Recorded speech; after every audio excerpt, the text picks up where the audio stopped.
সাত কলেজ নিয়ে প্রস্তাবিত ঢাকা কেন্দ্রীয় বিশ্ববিদ্যালয় অধ্যাদেশ আজকের মধ্যেই জারির দাবিতে বিক্ষোভ করছেন শিক্ষার্থীরা। বিস্তারিত জানাতে যুক্ত আছেন সহকর্মী আজহার লিমন।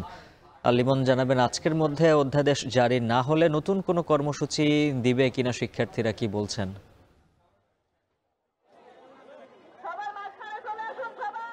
না, ওদের কর্মসূচিটি এখনো চলছে। নতুন কি কর্মসূচি ওরা এখনো ঘোষণা করেনি। আমরা সেখানে আছি।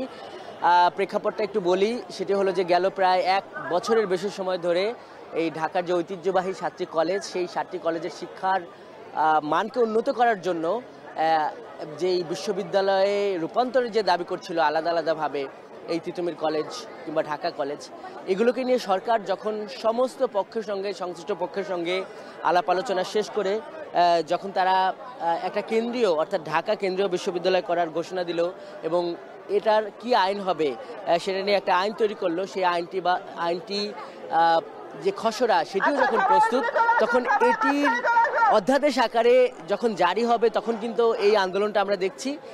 বিশেষ করে তারা বলছে যে এটি নিয়ে অনেক আলাপ আলোচনা হয়েছে, অনেক প্রস্তুতি হয়েছে।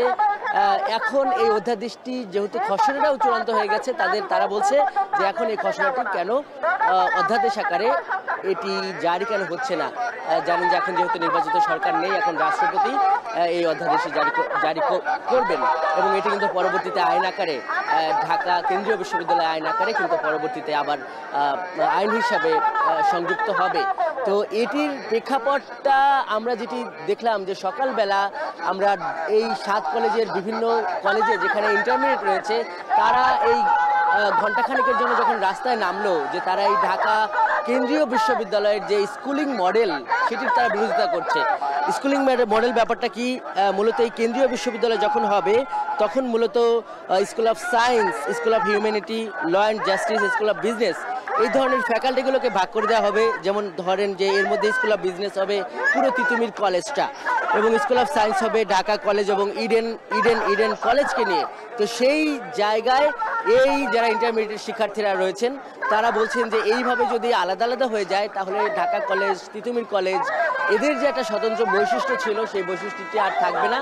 তারা বলছে যে এটি অস্তিত্ব রক্ষার সংগ্রাম, সেই জায়গায় কিন্তু তারা রাস্তায় নেমেছিল। এবং এরপরে কিন্তু আমরা দেখছি যে এই অধ্যাদেশটি যাতে দ্রুত করে জারি করে দেওয়া হয়, এর জন্য এই শিক্ষার্থীরা এখানে নামছেন। তারা বলছেন যে তাদের দাবি একটাই এবং তারা খুব সচিবালয়ের কাছাকাছি আছে।